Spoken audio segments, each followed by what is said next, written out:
दक्षिण पूर्व एशिया के घने जंगलों में एक खोई हुई सभ्यता कभी फली फूली थी। सदियों तक कमेर साम्राज्य का बोलबाला रहा। इसने अपने पीछे शानदार वास्तुकला, इंजीनियरिंग और जीवंत संस्कृति की एक विरासत छोड़ी। इसकी कहानी महत्वाकांक्षा, नवाचार और धीरज से भरी हुई है। आइए हमारे साथ समय में पीछे एक सफर पर चलते हैं, इस भूले हुए साम्राज्य के रहस्यों को उजागर करने के लिए। कमेर साम्राज्य की कहानी धीरे धीरे उन्नति की कहानी है। उपजाऊ मेकांग डेल्टा से उभरकर कमेर लोग स्वतंत्र रियासतों के रूप में मौजूद थे। जयवर्मन द्वितीय ने शक्तिशाली खमेर साम्राज्य की नींव रखी। उन्होंने हरिहरालय में अपनी राजधानी स्थापित की। इस युग ने खमेर साम्राज्य को एक एकीकृत और दुर्जेय शक्ति में बदल दिया। कमेर साम्राज्य की सफलता के केंद्र में देवराजा या ईश्वर राजा की अवधारणा थी। जयवर्मन द्वितीय ने इस परंपरा की शुरुआत की, खुद को एक जीवित देवता, सृजन और विनाश के हिंदू देवता शिवा का पुनर्जन्म घोषित किया। इस दैवीय आदेश ने उन्हें पूर्ण अधिकार प्रदान किया और उनके शासन को वैध ठहराया। बाद के कमेर राजाओं ने इस परंपरा को अपनाया, धार्मिक अधिकार और राजनीतिक शक्ति के बीच की कड़ी को मजबूत किया।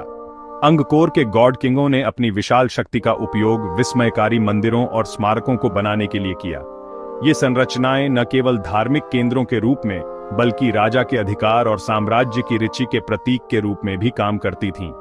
इन विशाल पत्थर के मंदिरों के निर्माण के लिए इंजीनियरिंग और संगठन के अविश्वसनीय पराक्रम की आवश्यकता थी। इसमें भारी मात्रा में बलुआ पत्थर की खदान, उन्हें लंबी दूरी तक पहुंचाना और जटिल डिजाइनों को सावधानीपूर्वक तराशना शामिल था। इन मंदिरों का विशाल पैमाना और कलात्मकता कमेर साम्राज्य की स्थापत्य प्रतिभा और गॉड किंगों की शक्ति के प्रमाण हैं। कमेर साम्राज्य की कोई भी चर्चा इसके ताज के गहना अंगकोर वाट का उल्लेख किए बिना पूरी नहीं होती। राजा सूर्यवर्मन द्वितीय द्वारा 12वीं शताब्दी में निर्मित अंगकोर वाट दुनिया का सबसे बड़ा धार्मिक स्मारक है। मूल रूप से विष्णु को समर्पित, यह बाद में एक बौद्ध मंदिर में बदल गया, जो साम्राज्य के विकसित हो रहे धार्मिक परिदृश्य को दर्शाता है। अंगकोर वाट की भव्यता लुभावनी है। इसके 5 विशाल शिखर एक कमल की कली के आकार में व्यवस्थित हिंदू ब्रह्मांड विज्ञान में देवताओं के पौराणिक घर मेरु पर्वत का प्रतीक है। मंदिर की जटिल आधार राहतें हिंदू महाकाव्यों के दृश्यों को दर्शाती हैं, जो कमेर लोगों के धार्मिक विश्वासों और सांस्कृतिक प्रथाओं की एक झलक पेश करती हैं। अंगकोर वाट का विशाल पैमाना और सूक्ष्म विवरण आगंतुकों को चकित कर देता है, जो कमेर साम्राज्य की स्थापत्य और कलात्मक महारत का प्रमाण है। यह साम्राज्य की शक्ति, धन और भक्ति के स्थायी प्रतीक के रूप में खड़ा है। 5वां भाग मंदिरों से परे जल प्रबंधन और स्वास्थ्य सेवा में इनोवेशन। जबकि अंगकोर के मंदिर कमेर साम्राज्य की विरासत के सबसे अधिक दिखाई देने वाले अनुस्मारक हैं, उनकी सरलता वास्तुकला से कहीं आगे तक फैली हुई थी। कमेर लोग जल प्रबंधन के उस्ताद थे। उन्होंने नहरों, जलाशयों और सिंचाई प्रणालियों का एक जटिल नेटवर्क विकसित किया था। इस हाइड्रोलिक बुनियादी ढांचे ने एक संपन्न कृषि अर्थव्यवस्था का समर्थन किया, एक बड़ी आबादी को भोजन प्रदान किया और साम्राज्य के विकास को बढ़ावा दिया। कमेर ने स्वास्थ्य सेवा में भी महत्वपूर्ण प्रगति की। शिलालेखों में अस्पतालों और चिकित्सकों का उल्लेख है, जो विभिन्न बीमारियों के विशेषज्ञ हैं। पीढ़ियों से चली आ रही पारंपरिक हर्बल उपचारों के उपयोग ने जनसंख्या के कल्याण में योगदान दिया। जल प्रबंधन और स्वास्थ्य सेवा पर कमेर साम्राज्य का ध्यान ह्यूमन कल्याण और पर्यावरणीय स्थिरता के अंतर संबंध की गहरी समझ को प्रदर्शित करता है। 6ठा भाग अंगकोर थॉम, अंतिम महान राजधानी। अस्थिरता की एक संक्षिप्त अवधि के बाद कमेर साम्राज्य ने राजा जयवर्मन सप्तम के अधीन पुनरुत्थान का अनुभव किया। एक धर्मनिष्ठ बौद्ध, उन्होंने एक नई राजधानी शहर अंगकोर थॉम के निर्माण के लिए एक महत्वाकांक्षी निर्माण कार्यक्रम शुरू किया, जिसका अनुवाद ग्रेट सिटी है। अंगकोर थॉम एक विशाल दीवार और खाई से घिरा हुआ है, जिसमें कई मंदिर, महल और सार्वजनिक स्थान शामिल हैं। इसके केंद्र में बायोन मंदिर था, जो अपने टावरों में उकेरे गए रहस्यमय मुस्कुराते हुए चेहरों के लिए प्रसिद्ध है। माना जाता है कि ये चेहरे जयवर्मन सप्तम या बोधिसत्व अवलोकितेश्वर का प्रतिनिधित्व करते हैं, करुणा और ज्ञान का प्रतीक हैं। अंगकोर थॉम खमेर साम्राज्य की स्थायी भावना और प्रतिकूल परिस्थितियों का सामना करते हुए भी पुनर्निर्माण और नवाचार करने की क्षमता के प्रमाण के रूप में खड़ा है। 7वां भाग, खमेर साम्राज्य का इन्फ्लुएंस, एक टेरिटोरियल पावर। खमेर साम्राज्य का इन्फ्लुएंस अपनी सीमाओं से बहुत दूर तक फैला हुआ था।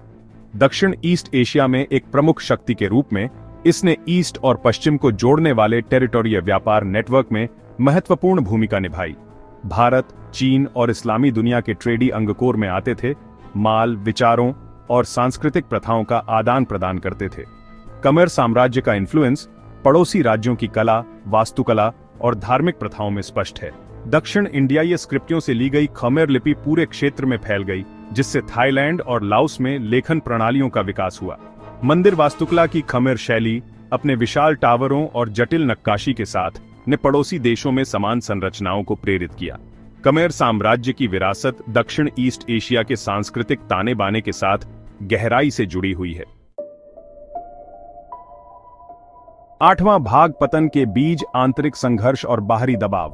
अपनी भव्यता और इन्फ्लुएंस के बावजूद खमेर साम्राज्य को सभी साम्राज्यों की तरह अंततः उन चुनौतियों का सामना करना पड़ा जिनके कारण इसका पतन हुआ। उत्तराधिकार को लेकर आंतरिक संघर्ष और अभिजात वर्ग के बीच सत्ता संघर्ष ने साम्राज्य को भीतर से कमजोर कर दिया। जैसे ही गॉड किंगों ने महत्वाकांक्षी निर्माण परियोजनाओं में संसाधन डाले, साम्राज्य की वित्तीय स्थिति तनावपूर्ण हो गई। बाहरी दबाव भी बढ़ता गया। पड़ोसी राज्यों का उदय, विशेषकर वर्तमान थाईलैंड में अयुत्या साम्राज्य ने एक महत्वपूर्ण खतरा पैदा कर दिया। अयुत्या खमेर संस्कृति के कई पहलुओं को अपनाते हुए धीरे धीरे खमेर साम्राज्य के क्षेत्र और इन्फ्लुएंस को कम करता गया। बदलती पर्यावरणीय परिस्थितियों के साथ इन आंतरिक और बाहरी दबावों ने धीरे धीरे कभी पावरशाली साम्राज्य को कमजोर कर दिया। 9वां भाग, अंगकोर का पतन, एक धीमी और क्रमिक डिक्लाइन। खमेर साम्राज्य का पतन अचानक होने वाली प्रलयकारी घटना नहीं थी, बल्कि एक धीमी और क्रमिक गिरावट थी। जैसे जैसे साम्राज्य की शक्ति कमजोर होती गई, 15वीं शताब्दी में भव्य राजधानी अंगकोर को अयुत्या ने बर्खास्त कर दिया और लूट लिया। इसने एक महत्वपूर्ण मोड़ को चिह्नित किया, जिससे अंगकोर का परित्याग हुआ और इस क्षेत्र में सत्ता का हस्तांतरण हुआ। जबकि विभिन्न सिद्धांत अंगकोर के परित्याग के सटीक कारणों की व्याख्या करने का प्रयास करते हैं, जिसमें जलवायु परिवर्तन, अधिक जनसंख्या और पारिस्थितिक कारक शामिल हैं, खमेर साम्राज्य का पतन संभवतः इन फैक्टर्सों का एक जटिल परस्पर क्रिया थी। हालांकि खमेर लोगों का लचीलापन कायम रहा। उन्होंने बदलते राजनीतिक परिदृश्य के अनुकूल ढलते हुए दक्षिण में एक नई राजधानी की स्थापना की और अपनी सांस्कृतिक परंपराओं को संरक्षित किया।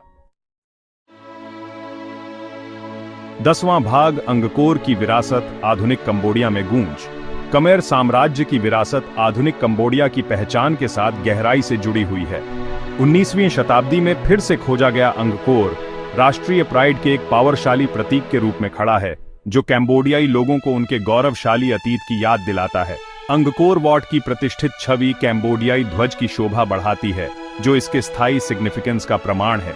खमेर भाषा, नृत्य, संगीत और धार्मिक परंपराएं सभी साम्राज्य की विरासत में गहराई से निहित है।